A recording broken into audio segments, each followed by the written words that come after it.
abducted as military repel bandits in Kaduna. And now the forward scene, Sudanese take to the street to demand freeze of international aid to military. Hello and welcome to News Hour on Trust Television. I am Martia Umar. Now the news in detail.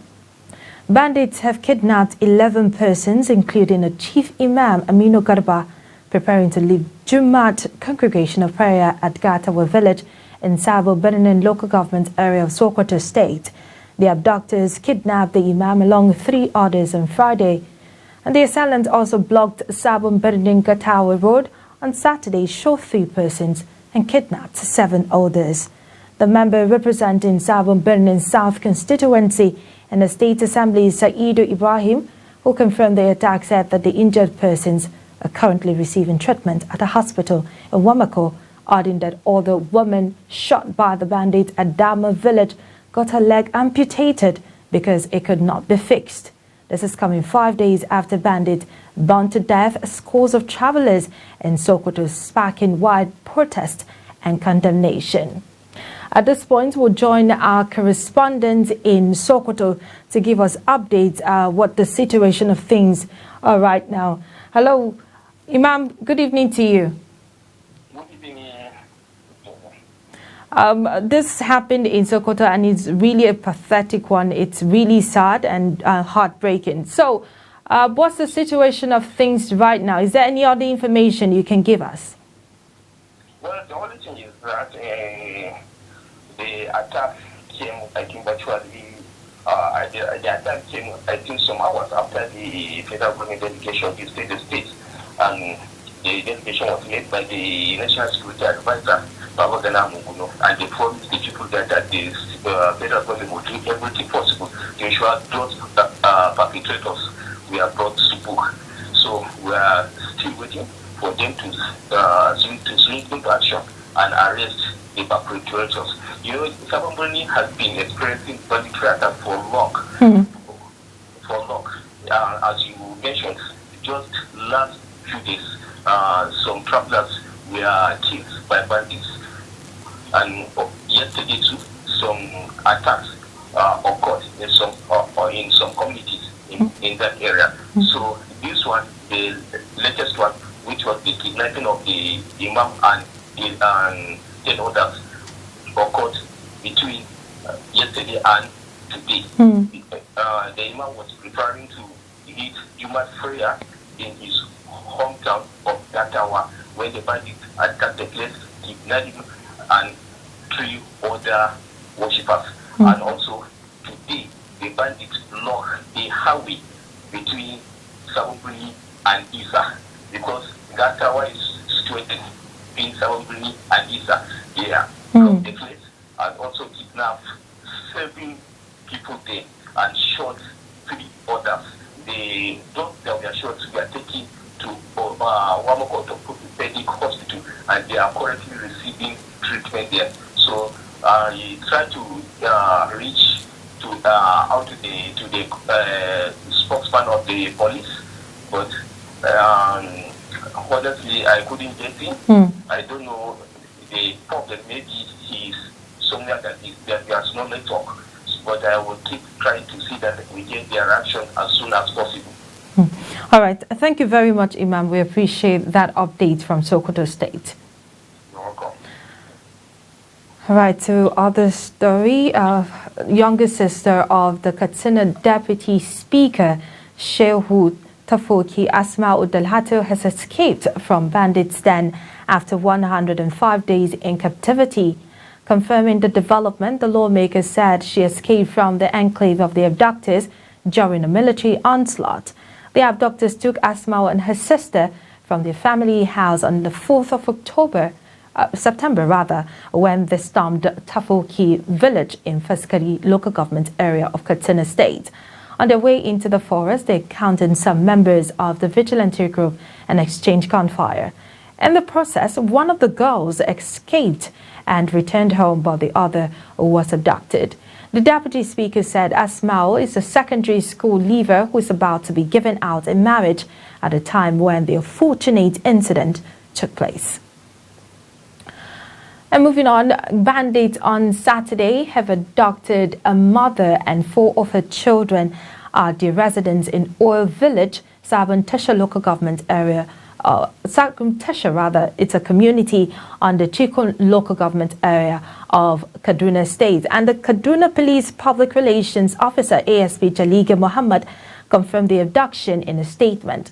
According to him, the incident happened simultaneously with another kidnap attempt fought by security agencies in the same community on Saturday. He said the victims were taken to an unknown destination, adding that efforts are ongoing to ensure their safe return, and urged the public to promptly report suspicious situations and incidences to ensure a quick response from the command. Daily Trust correspondent MOHAMMED SHABBA has situation report from Kaduna. In the early hours of today, Saturday, 11 December 2021, bandits attacked 2 communities in Chikun local government area of Kaduna State, where a mother and her 4 children were abducted. The 2 communities affected are Oil Village and Sabon Tesha community, according to a statement signed by the State Police Public Relations Officer ASP Mohammed Jaligi while confirming the incident. According to him, the mother and her 4 children were abducted at Oil Village, while the attack at Sabon Tesha GRA was repelled by security agencies. It was also gathered that while the bandit bowed to the superior firepower of the security agencies, which made them to abandon their kidnap mission, no single resident at Sabon Tesha GRA was kidnapped. It was also gathered that before leaving the community, the bandits set ablaze a house in the community. Residents fled the area due to tension during the 2 hours gun battle between the bandit and security agencies.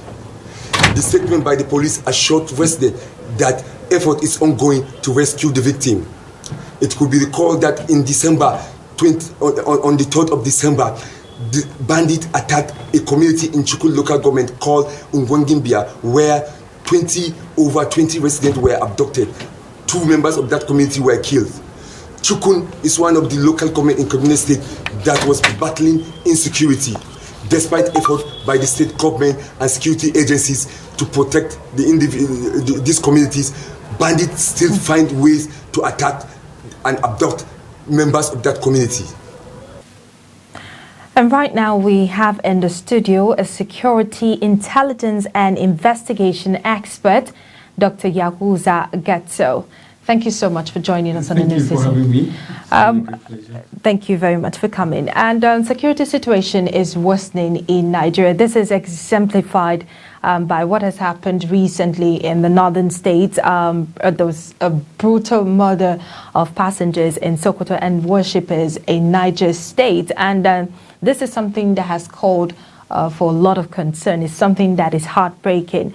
Is it a failure of intelligence or lack of motivation for our fighting forces? Have they taken, that, or have we got into that space where we say nothing is moving forward? So what has taken over ungoverned spaces? Well, generally we can say that technically Nigeria is at all. And like you rightly mentioned, or you asked a question, the answer is yes. Our intelligence is not being utilized because if at all our intelligence is being utilized, what has been happening for the road, because when you look at the distance between where the incident happens and to the next community, either to Isa or to Sabon or to Shinkapi, you have a divisional police officer in all these 3 mentioned communities, and you have an LSO, that is the local security officer, that is the representative of the DSS, and you have the civil defense. And notwithstanding, these are some of the border communities. So you expect even to have the activities of other security personnel like custom, immigration, Interpol, and so on and so forth, which is supposed to be busy around. So it means that they're supposed to be generating what we can call a multiple data as far as intelligence is concerned. That is one. Secondly, those who are the culprits of committing these offenses, the bandits, the leadership, the Turji, his allies, within that area, their locations are known. They can easily be cited. You don't have any thick forest or any difficult terrain or any hard-to-reach community that can prevent the security personnel in dealing with this situation decisively.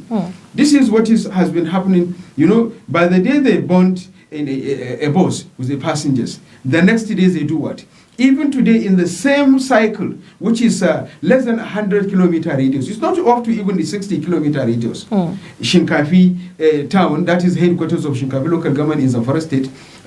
Isa, that is the headquarters of Isa local government in Sokoto state. And Sabamburni, that is the headquarters of Sabamburni local government in Isa local in Sabamburni in Sokoto state.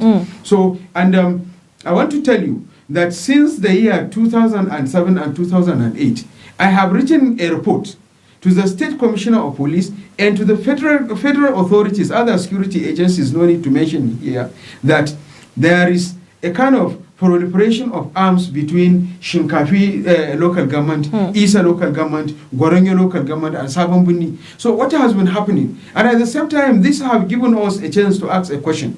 Is Nigeria really a sovereign state?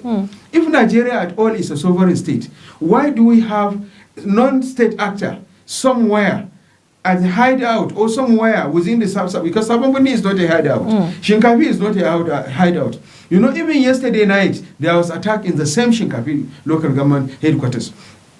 So somebody given ultimatum to the state, a non-state actor. So what have government been doing? And this has been happening not only within Sabambuni, Isa, and Shinkafi, is by extended to Wurno, is by extended to other local government in Sokoto, like Raba local government, other local governments. You did say that you gave intelligence report to security agents. Absolutely. And at that time when you gave that report, did you think that the swung into action, was their response appropriate to you? You know, one of the issues, one of the challenges with our security operatives is the fact that you provide information, they never give you feedback. So I never get any feedback. So you're not sure if they took appropriate measures? I presented this first letter to the then local government chairman in the presence of his vice chairman, in the presence of Director of Primary Healthcare Agency, in the presence of the Secretary of the local government, in the presence of local government health educator, in the presence of information officer of the local government. They are all alive. All of them that I mentioned, they are all alive. And the monitoring and evaluation officer of the local government was also in presence. So I presented a copy of the letter to the divisional police officer, and at the same time, I took the same copy of the letter to the area commander at the Kauran Namoda, and then I proceeded and presented the letter to the commissioner of police and the CID, that is the Central Investigation. Let's talk about... So what I expected is, after probably conducting a certain investigation, I expected to have a feedback, to be invited for a feedback meeting, or rather further information, or how they work with me in generating additional information. And this is not only peculiar to Sokoto. I have generated to Zamfara. I have generated same information for some other communities to Sokoto State Command, and at the same time to also Kebbi State Command. That was the time when the former IGP Suleiman Abba was then the Deputy Commissioner of Police in Kebbi. He knew when I presented some of the armed proliferation around the local governments of Bunza, around the local governments of Mayama, and that of areas of Yauri, and at the same time some other vicinities, some of the a little bit difficult terrain areas of Zuru Emirate. And to some extent, I also make a brief to the Emir of Zuru, that is the Brigadier Major General Sani Sami retired. So this is what I'm trying to say in a nutshell is, it has been quite long that this thing has been happening in northern Nigeria. But the question is the type of arms and sophisticated ammunition which armament they are using. They are more modern than what is obtainable in the hand of our security operatives. Why don't we have a question? How are these arms coming into Nigeria? We have had so many. I made it very, very clear that 100% of those who are committing this, the culprits committing these activities are Nigerians, whereas 100% or rather 85 to 100% of those who are importing arms are not Nigerians, as exhibited by the reports, a number of reports presented by the security operatives during the presentation of those who were found wanting in one thing or another. Okay, Doctor, let me ask you this question concerning what you've done, and one of the recent things you've done as relates to curbing insecurity. Your own quarter, your contribution was the convening of the protest, which was done recently. And according to reports, we were there to cover the protest. It witnessed low turnout of people. Does that mean that people are getting tired, or are people scared to come out to protest about what's happening in northern Nigeria? I think it's a kind of dual explanations. One, probably people are scared of being arrested, being molested by the security personnel. But I want to tell you, I commend the attitude of the Department of Security Services. I commend the attitude of the police, FCT command, and the police from the force headquarters. That is Edit House. Because on coming there, yes, of course, we have tried to mobilize as large as possible. To tell you to some extent, day before the activity, it takes me up to 4 a.m. responding to phone calls. People were asking, what time are we coming out? Where is the venue? Where are we convening? What are the issues? What are the planning? And he was responding. And I'm not the only organizer, but rather I am leading the process of organizing the protest. And the protest is peaceful. The protest is non-violent. We didn't go there even with an ordinary razor blade, but rather we are there to make a clarion call. We are there to make a statement. We are there as advocate of peace, security, and justice, and ensure that the President Muhammadu Buhari open up his eyes and then wake up from his slumber. So and along with his government. But so that when all of this happened, I know security agents were deployed to the troubled part of the country. But talking about what security agents, like you said, you commended what they did prior to the convening for the protest. And one of the organizers, you mentioned that you were not the only organizers. One of the organizers was invited by the DSS for questioning. That is in Kano. In Kano. Yes. And from a report that we've got, she withdrew. Well, her withdrawal didn't stop us from what we are doing. Because immediately we saw her statement on social media. She used a social media handle. That is a Facebook. Immediately she withdrew her leadership. We look at her competency. We assume that she can be a stronghold and she can still part despite whatever threat and challenges from security or whatever. So were you invited? I wasn't invited, but if I'm invited, I'm ready to go. Even among those who conducted some interviews with me in disguise, I know some of them are staff of the DSS. There is somebody who pretended to have told me that he is from one media institution, and the other person was saying that he is even from the office of the Attorney General. But I just responded to him the same way I responded to you, the other crew members. But I believe, I know who he is, I know who he is representing, and I answered his questions confidently. And I believe we are not stopping what we are doing. We are advocates for peace, security, and justice, as well as good governance. Once there is security, once there is safety, when there is equity, when there is fairness, when there is good governance, we disappear. You will not hear our voice again. We will look into other things. So that's the message we send to the federal government, and that is the message we will continue to send. It doesn't mean that even today, we know that a lot of security personnel were kept at the Freedom Square or whatever, and that doesn't mean that is the reason why we were not there. We will still be there, and we will try as much as possible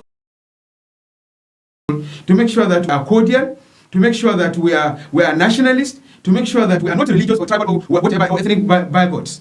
No, we are there as nationalists. We are advocating, we have a concern over what is happening in Southwest. We have a concern over what is happening in South-South. We have a concern over what is happening in Southeast. We have a concern over what is happening in North-Central, Northeast, and Northwest. So Nigeria is our country. President Muhammadu Buhari is like you and me. You can be the president tomorrow. I can be the president tomorrow. So it's not something new.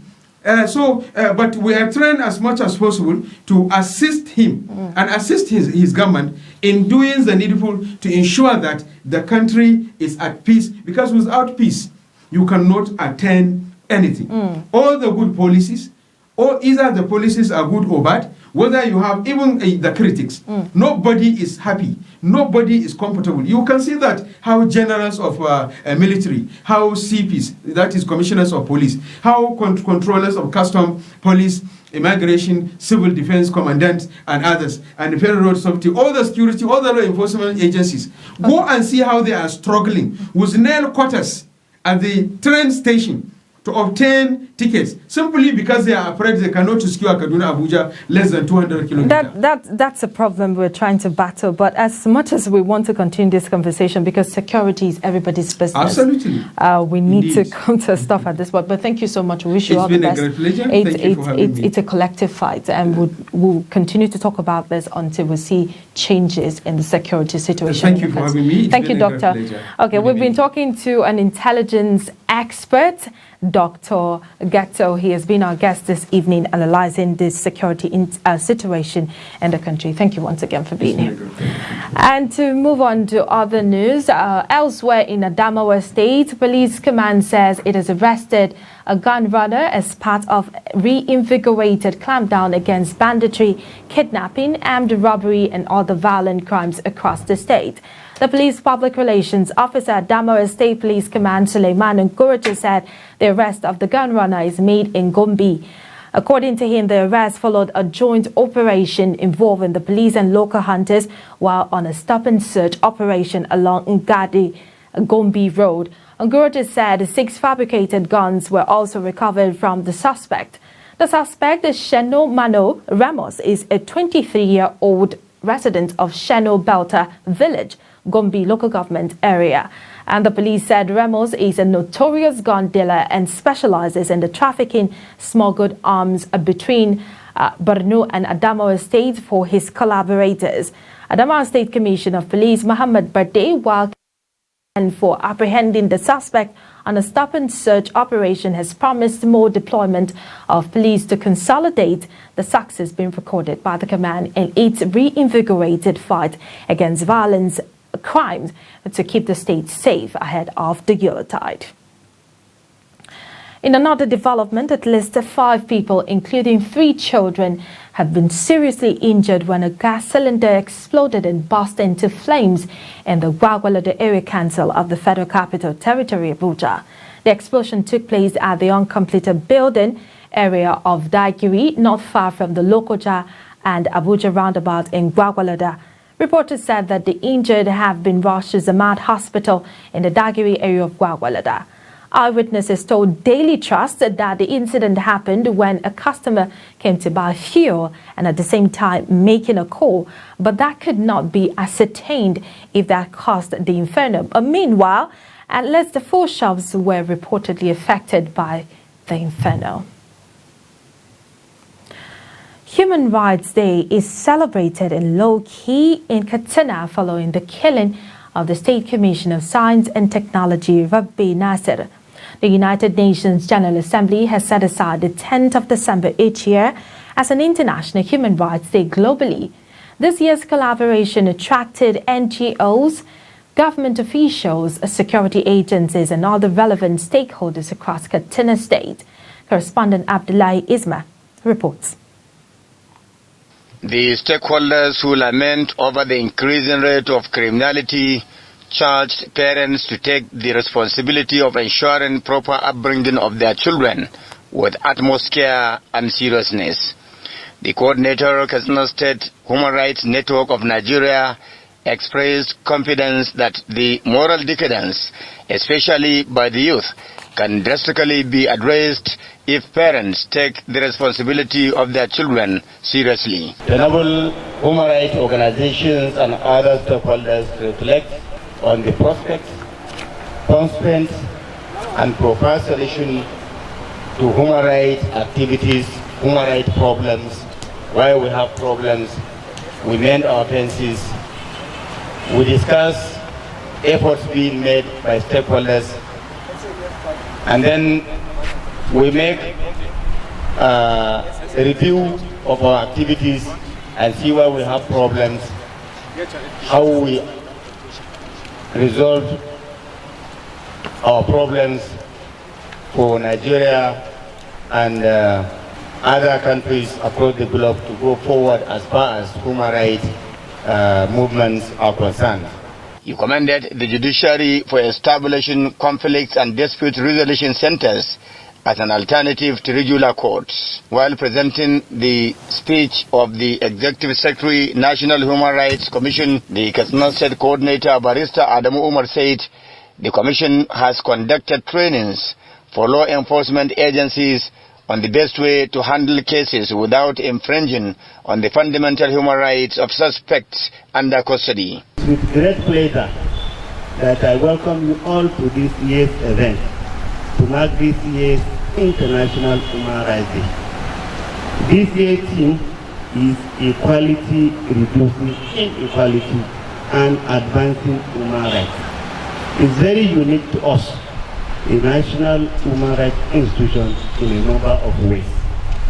Firstly, the word equality speaks to the very foundational principle of human rights, which is non-discrimination or equality of treatment of all human beings, irrespective of circumstances of birth, age, color, gender, religion, or political opinion. A cross-section of people speak on the significance of Human Rights Day, the organizations and the rate at which human rights violations continue to rise in the society. In Kaduna, ABDULLAHI is MOHAMMED reporting for Trust Television News. Persons with disability in Abuja have urged the federal government to sensitize the public on the Discrimination Against Persons Living with Disability Act to ensure total inclusion in the society. They made this call during National Summit of Persons with Disabilities in Abuja. I was at the summit in Abuja. Let's take a look at the report. The summit attracted members of the National Assembly, international NGOs and relevant stakeholders from across the world to discuss how to change the narrative for persons with disabilities in Nigeria. Some persons with disability at the summit speak on some of the challenges they face in the society. Once our community member notice that I'm different, they will help me with con, view me with con as if I am not perfect person as them. This to me is a very painful and a challenge because myself, I'm married with children, I'm a house owner, even more than those who are making a mockery of my disability. And I say landlord within my area now. There is at World Community Development Association meeting. I was relegated to the background on account of my differences. This is a frequently the commission to act. They need to be more punitive. It's the only solution for us to enjoy the benefit of the distant prescribed bill on the person with disability. So many persons have looked down on me because of my skin color. And before now, it has really bring me down. It has affected me psychologically, and somehow it affected me. I use the word hard because it's no longer the inferiority complex. But with exposure, I grew out of it, and I believe people are more enlightened nowadays because I face less of it nowadays. Great. Facing discrimination, doing what you ought to do but you can't do it, and so many other things. If if I have to say, here the time will not be enough for me to tell you what I have passed through being a person with disability. But hopefully we are managing and coping with the situation. God's willing, all is well. And you will agree with me that in line with the SDGs mantra of leave no one behind, it was important, or has become important as a matter of fact, that more and more people are conversant with the realities that persons with disabilities face in the country, especially like Nigeria and around the world. They are the most marginalized socially. They have very limited, if any, access to proper education, to employment opportunities, and they are at the receiving end of most of the prejudices that the society has. And so a summit like this gives us an opportunity to, drum up widespread support and sensitization around the issues surrounding disability, and then see whether the society can come together and form a structure that is equitable, sustainable, and inclusive for every person with disability. The National Commission for Persons with Disabilities said that soon the enforcement of accessibility minimum standard in our public buildings will begin, calling on all public building holders at the federal, state and local council level to stick to the building code because the enforcement will begin in the next 2 years. Martia Umar, Trust TV News, Abuja. Watching News Hour on Trust Television, coming up after the break. Subjecting vehicles to rigorous verification. That and many more. Do stay tuned.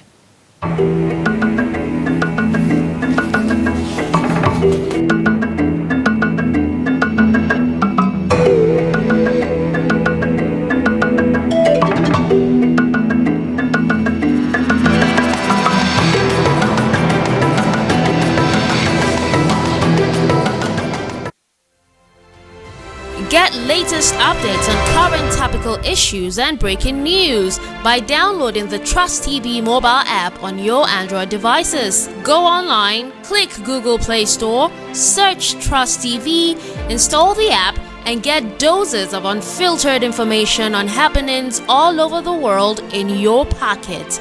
Trust TV, documenting the Nigerian story.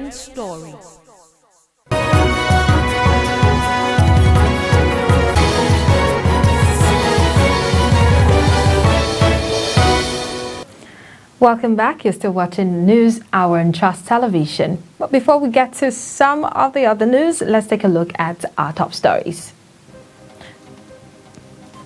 We told you that bandits have kidnapped 11 persons, including a chief imam, Aminu Garba, prepping to lead Jumat congregation of prayer at Gatawa village in Sabo Birnin local government area of Sokoto state. And at least 5 people, including 3 children, have been seriously injured when a gas cylinder exploded and burst into flames in the Gwagwalada Area Council of the Federal Capital Territory, Abuja. And moving to other news, the senator representing ADAMAWA's Southern Senatorial District in the National Assembly, Binta Zaroe, has called on government to prioritize investment in healthcare by upgrading the nation's healthcare infrastructure. Senator Yaroe, during the closing ceremony of the 7th Free Medical Outreach Program in Jeddah General Hospital, says that any law prohibiting medical tourism for some category of Nigerians overseas cannot fix the rot in the health sector. The report. It is the 4th day, and this medical outreach targeting the poor is coming to an end. It is the 7th organized by Senator Binta Zaroe, the senator representing Adamawa Southern Senatorial District in the National Assembly for his constituency, comprising 9 local government council areas of Adamawa State. The Senate President Amela is here, represented by Senator Bulus Amos, the senator representing Gombe South Senatorial District in the Senate. Head of the medical outreach team, Dr. Talemo Wycliffe, said already over 6,800 indigent persons have received free medical services, even though it had targeted 7,000 beneficiaries. I think at the last count, I've been given some figures that we've given out cards up to 6,800 officially, and so we've attended to general public that are sick, and about 1,920 of them have gone to the laboratory for one thing or the other. Those in the ophthalmology section have done 223 eye procedures, cataract extraction and so on. And then the optometrist has given 700 eyeglasses, and then he has seen people and given things to. The dentists, they have done 502 people, and mind you, we are 6 hours away from completing, so we think we're going to see more people. The total figure for those gynae and surgical cases, we have enlisted the number we think we can do. So when we add it, we see about 223 cases. We believe our objectives have been achieved. We have intervened in the health conditions of a large number of people, and we have helped them. Some who had no other way of getting the help that they required. So we believe we have touched lives directly, and again, as I keep saying, we do this thing without any kind of discrimination or showing any preferential treatment. But in a country where healthcare still remains parlous, Senator Binos believes the country's poor health infrastructure contributed to Nigerian medical experts going overseas to render medical services, which many Nigerians still go outside the country to get. He urged the government to make policies that would improve the health sector. So it is the responsibility of government to put in place policies that will improve the health sector so that our people can receive their healthcare treatment in Nigeria rather than going outside the country. I'm not sure whether it should be done by way of a law prohibiting people going outside. If you do that and the facilities are still not there, then all you are going to do is to contribute in sending people to their early graves. So if somebody has a means to go to India to receive treatment, he should do so, you know. But let us improve our own facilities so that people can get their own treatment here on their own, not because you compel them. The example of Senator Yaro is good enough to demonstrate to all and sundry that the prospect for us all is bright when we elect good leaders. And away from health sector, now let's take a look at ADAMAWA State, or rather Kebbi State, where a joint vehicle verification committee has commenced the verification exercise in the state to fish out vehicles without proper documentation. In the course of the exercise, vehicles including cars, trucks, motorcycles and tricycles are expected to be screened to determine their documentation and roadworthiness. Kebbi State Correspondent Hamza Galadi Mazuru has more on this report.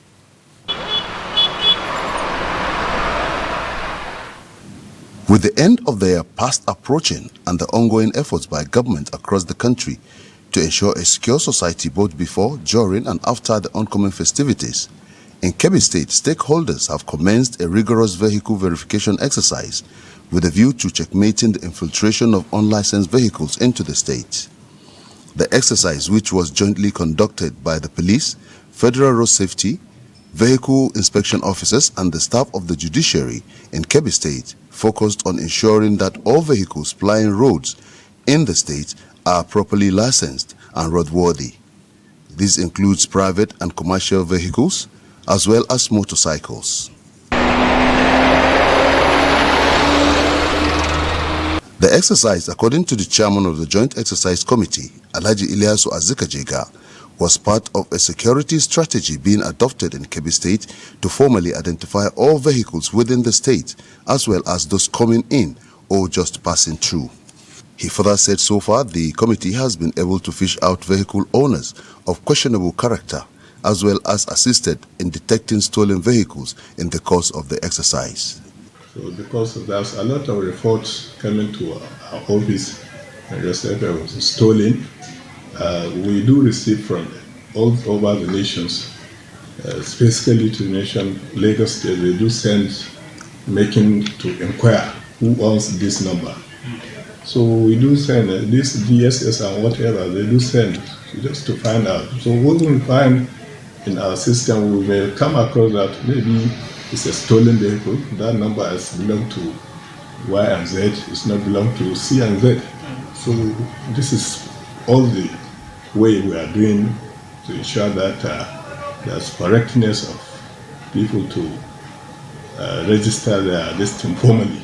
The exercise was, however, not without incidents, as not all motorists agreed to be verified, with some of them putting up a resistance in the effort to get away from the prying eyes of the committee members. Efforts by Trust TV to speak to some of the defaulters apprehended by the members of the committee, however, proved abortive, with none of them agreeing to speak on camera. Hamza Galadi Mazuru, Trust TV News from Birnin Kebbi. And now to the educational sector, where Academic Staff Union of Universities, ASUU, wants the federal government to implement the agreement reached with the union to avert another round of industrial unrest in the nation's ivory tower. Yola Zone of the union, while alerting Nigerians of an impending indefinite strike action, insists the federal government is to blame over the prolonged delay in the implementation of the 2009 renegotiated Memorandum of Understanding signed by both parties. The report. These are ASUU's representatives from across the Northeast Zone. They are not happy about the situation in the university educational system, especially government's scant regard to ASUU's demands. They say ASUU's patience is wearing off and ask Nigerians to blame the government should the union embark on another strike action, which now appears inevitable, judging by the hide-and-seek game between the government and the union. We as the union, we will consider that by saying, okay, if that is the place, now that you say you will do this, with time frame attached to, let's go by that. But ensure that the agreement will be honored. But you know that after signing this agreement, the federal government will turn their back. If they will allow this strike to start, I think it will be difficult for us to resolve this issue until all these demands are met. It is also clear that IPPIS, if there is any journalist who is working for government here that is on IPPIS, he will tell us sincerely that IPPIS is a corrupt product that is sustained by corruption and perpetrating corruption in Nigeria. It's not just about an allowance or anything. We are saying for 12 years we are under one salary structure that all others, as a professor, someone in College of Education, Polytechnic, chief lecturer, equal professor, he receives far better salary than me. I'm a professor. If today I'm telling you I'm earning less than 400,000 naira as a professor that will soon retire, and you said I should continue working like that, it is very uncharitable for Nigerians to blame ASUU this time around. ASUU is the only organization, they keep listening to public opinion. It is government that said, don't worry, we'll do that. We say, okay, we respect you as elders, as government. We go off and you didn't do it. What is it there that the government cannot do? My call on the government is to ensure that they don't just go ahead to honor the agreement, but ensure that whatever the educational sector deserves should and must be given to it. The new chairman of Daily Trust Board of Economists, Professor Fatima Tijjani, says Nigeria's economy records a GDP growth of 4.05% in the third quarter of the year, even though the growth does not translate into better life for the common people. She said rising food inflation and unemployment are not abating, urging government to take concrete steps needed to mitigate the effects of this. From what we have seen, particularly in the third quarter of the year, clearly there is growth. Growth in economics is usually measured by growth in the GDP, the gross domestic product, which has risen by about 4.03%. But the question we always ask as economists is whether this growth is translated into fruits that the common man can actually, enjoy. Growth of GDP does not necessarily mean development. It does not necessarily mean more schools. It does not necessarily mean more hospitals. it does not necessarily mean more food or better food on the table of the common man. And that is what we are experiencing at present in Nigeria. GDP is growing, but the fruits are not quite trickling down appropriately to the citizens because of various challenges which the board discussed. Some of these challenges as, for example, the rising food inflation. Inflation is, we can say, okay, the rate, even though the rate is declining, but in absolute terms, it is still growing. And what is driving that growth is the growing food inflation. Food is becoming more costly by the day, and that is impacting on the general welfare of the common person. And in addition to that, there is growing insecurity, not only in terms of quantum, but also in the terms of the depth of the insecurity and the spatial spread. So all this is affecting the lives of people in Nigeria. And unemployment, especially youth unemployment, is not abating. It is intensifying. So these are issues that contradict, if you like, and dampen the effect of the growth in GDP. We'll take another break. The news continue shortly. So stay with us.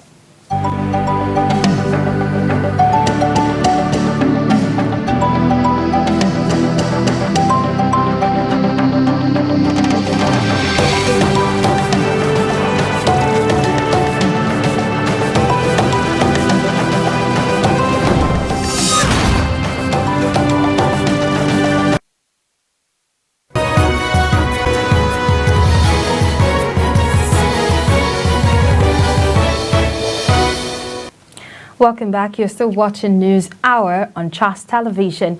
And let's move on to the world of business, where Nigerian stocks bounced back on Friday as the benchmark index ticked up by 0.47% on the back of a huge investors' demand for financial service stocks. But the gain was too little to erase the loss the market suffered, and it recorded the previous session. Despite the climb, the volume of shares traded dropped by 6%, while the total value of transactions fell by as much as 34%.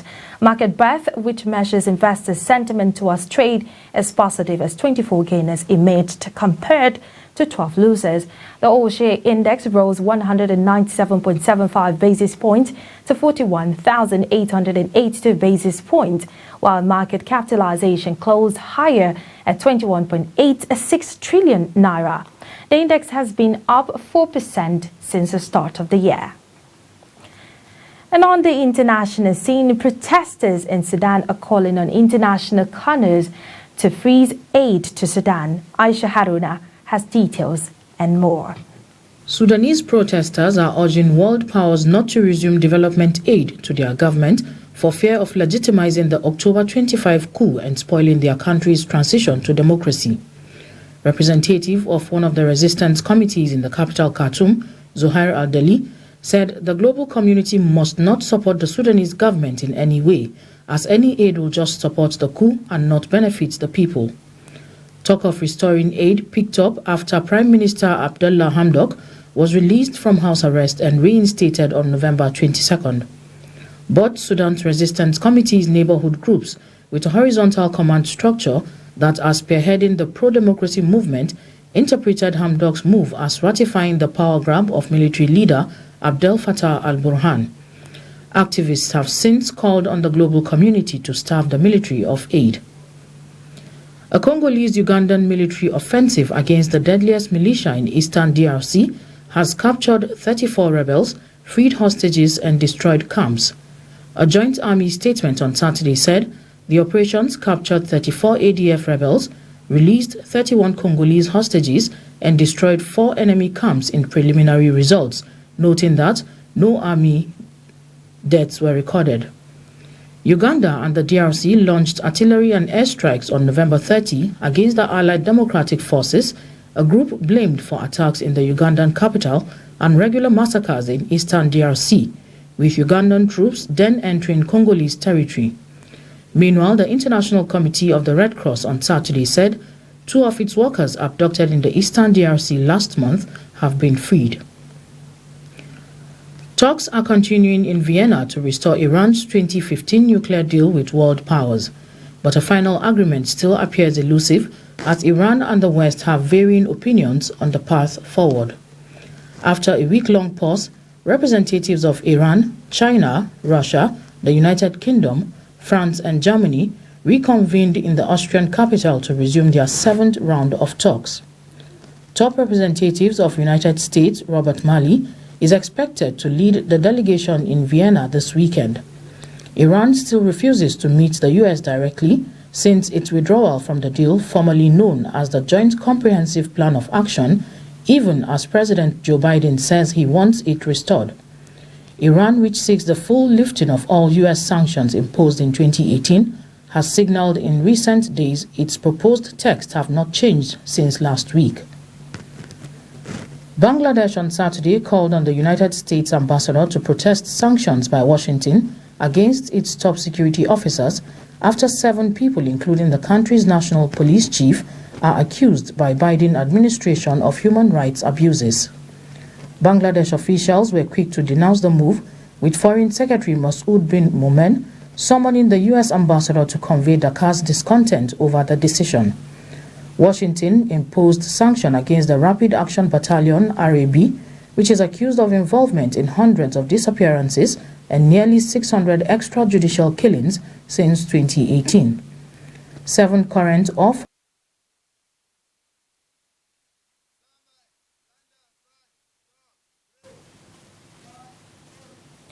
Thank you very much, Aisha. And let's move on to sports. Administrators in Bauchi State appealed to federal government to invest and focus more in other sporting activities rather than soccer alone. Correspondent Adamu Imam reports that sports facilities have remained as a structure for many years without maintenance. His report. Some sport facilities here in the state capital were built during military administration, but since then no facility upgrade or encouragement from the side of the government.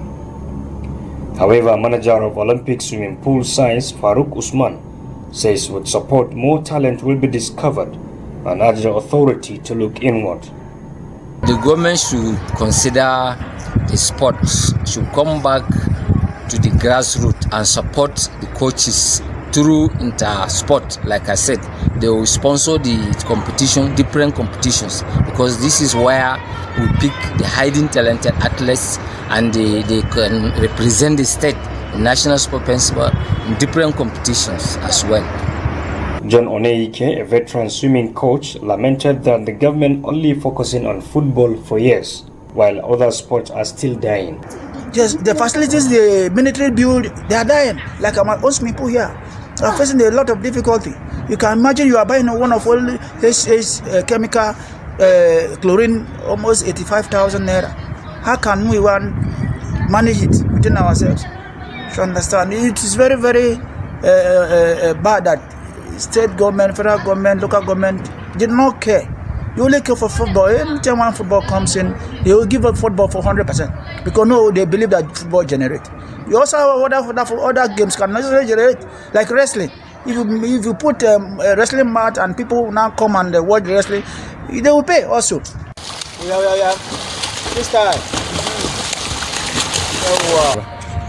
Jin daɗi. Da taimake ƙasa na.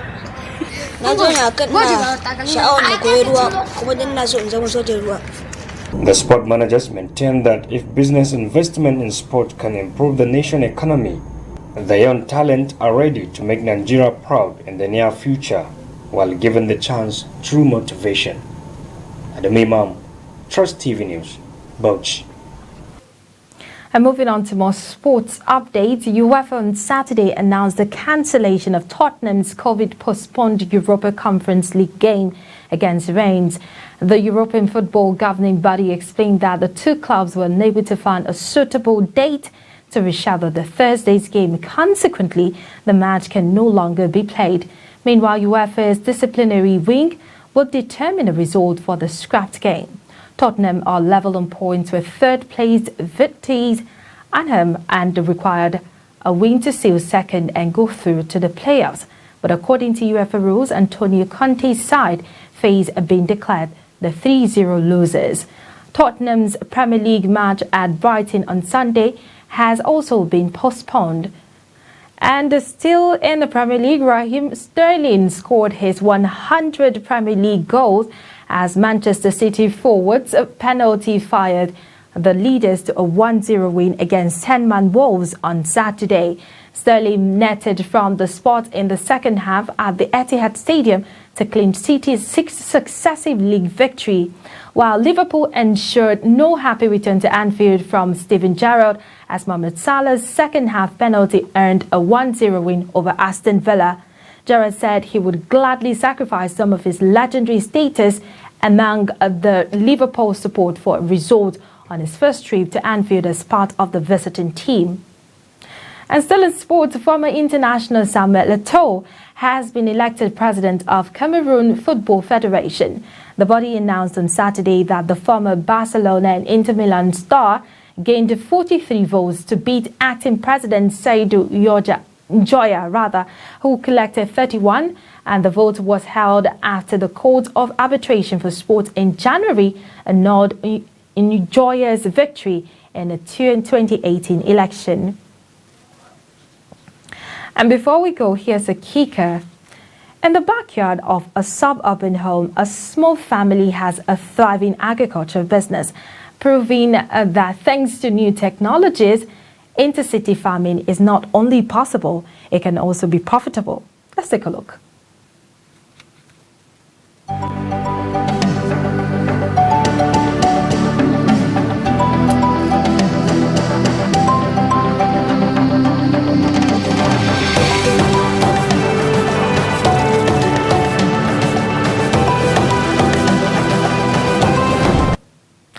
We're sorry we couldn't bring you that video, but we'll play that on our subsequent bulletin. Thank you so much for being a part of the news hour on Trust Television. Don't forget to connect with us across all our social media platforms.